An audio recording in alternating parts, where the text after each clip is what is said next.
বিষয় বলতে পারি। ঘটনা হলো যে নকিব খানের যে সঙ্গীত জীবনের 50 বছর পূর্তি হলো, এটার জন্য আমার ব্যক্তিগত তরফ থেকে আমি তাকে জানাই আমার আন্তরিক ধন্যবাদ এবং শুভেচ্ছা। এইটা যেন আরও থাকে। তবে নকিব খান অত্যন্ত চালাক মানুষ।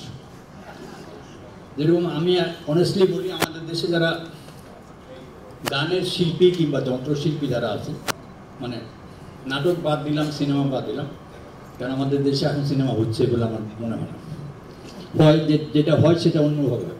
নকিব খানের ভালো এই জন্য বললাম যে নকিব খান গানটাকে একদম পুরোপুরি পেশা হিসেবে নেন নাই। একজন মানুষ হিসাবে শিল্পী হতে গেলে যেটা সবচেয়ে আমার মনে হয় ব্যক্তিগত, এটাকে খুব অনেস্ট হতে হয়। সেই গুণটি নকিব খানের আছে। বিকজ নকিব খানের বাবা, আমি যদি ভুল না করি, নকিব খানের বাবা একজন শিক্ষক ছিল, ঠিক আছে?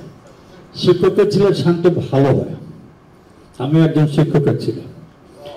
তো একটা কথা বলি নকিব খানকে ব্যাপারে, এই জন্য বলছি যে 50 বছর অনেকেই করেছে। নকিব খানের কপালটা খুব ভালো যে একমাত্র বাংলাদেশে সে জীবিত শিল্পী যে 50 বছর উদযাপন করার জন্য একটা হোটেলে ভালো একটা অনুষ্ঠান করবে।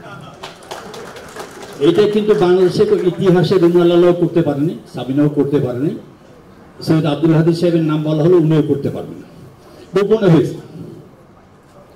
তো আমার অন্তঃস্থল থেকে জানার আন্তরিক ধন্যবাদ। আর নকিব খান কেন চালাক বললাম, যে অনেক লোকের শখ হয়, যেরকম এখন কিছু কিছু শিল্পীকে দেখা যায় যে উনি বেসিক্যালি ইঞ্জিনিয়ার, হঠাৎ মনে হলো গান করবে। আমি একজন ভদ্রলোককে জানি যে যিনি 1971 থেকে আজাদ রহমান সাহেবের কাছে গান শিখতেন। তো ওনাকে আমি বলছিলাম গানকে পেশা হিসাবে নিন না, আপনি যে ইঞ্জিনিয়ারিং করতেছেন ওইটাই করেন। পরে সে আমাকে এখন বলতেছে, ভাই আপনি বলছিলেন যে আমাকে আল্লাহ ডেইলি 3000 টাকার ওষুধ খাওয়ানোর সামর্থ্য দিচ্ছে, যেটা আপনাদের নাই।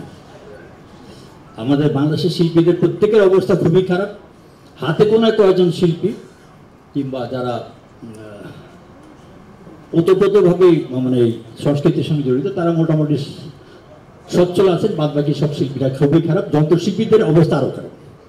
তা আমি বিনয়ের সঙ্গে এই মঞ্চে একটা কথা বলতেছি যে সবাই সবকিছু নিজের দখল করেছে, আশা করি এটার জন্য নকিব খান মাইন্ড করবে না। সেটা হলো যে আমাদের শিল্পীদের কোনো সংগঠন নাই।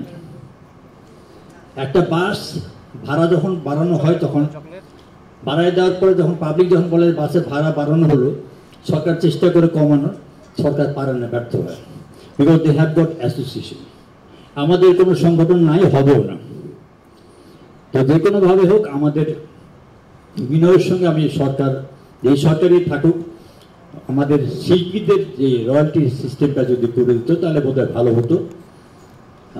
আর নকিব খান একজন সুরকার হিসেবে প্রতিষ্ঠিত, শিল্পী হিসেবে প্রতিষ্ঠিত, এবং আমি তার একটা গান গাওয়ার সুযোগ পেয়েছি, নিজেকে খুব ভাগ্যবান মনে করি। আজকে শিশু, এটি অত্যন্ত জনপ্রিয় একটি গান।